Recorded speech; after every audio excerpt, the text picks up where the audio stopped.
Mini-concert, tree planting activity at medical mission ang ilan sa mga aktibidad ng lungsod ng Quezon sa pagdiriwang ng kanilang founding anniversary ngayong buwan ng Oktubre.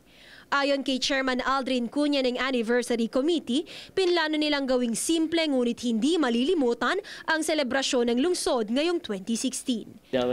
The premier capital city of the Philippines is Quezon City, so it's really important that we do remember why Quezon City was built or established, no? And what the purpose of Quezon City was 77 years ago and what its vision is in the future. Sa Biyernes ng gabi, Oktubre 14, ay magkakaroon ng mini-concert sa Matalino Street, Quezon City na magsisimula bandang 7:00 ng gabi.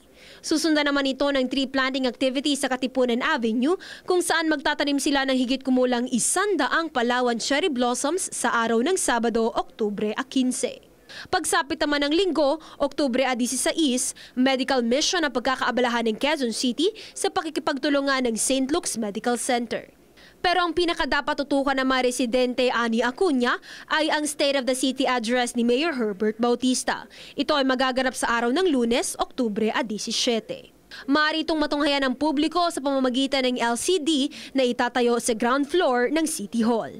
Mayor Bautista is set to report to the City Council and the leaders of the community, the achievements and accomplishments of Quezon City for the past year. Matatapos ang pagdiriwang ng Quezon City founding anniversary sa taunang Gawad Parangal na isasagawa sa Oktubre 22.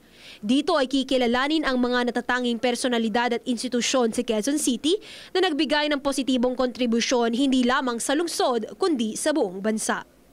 Isa na nga rito ay ang pumanaw na senadora, ang Iron Lady of Asia na si Miriam Defensor Santiago.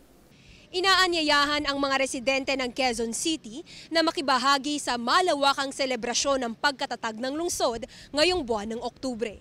Ito ay bilang pagkilala sa maayos at malinis na paninilbihan ng mga empleyado at opisyales ng Quezon City Government ngayon at sa mga susunod pang taon. Para sa PTV News, Joy Gumatay.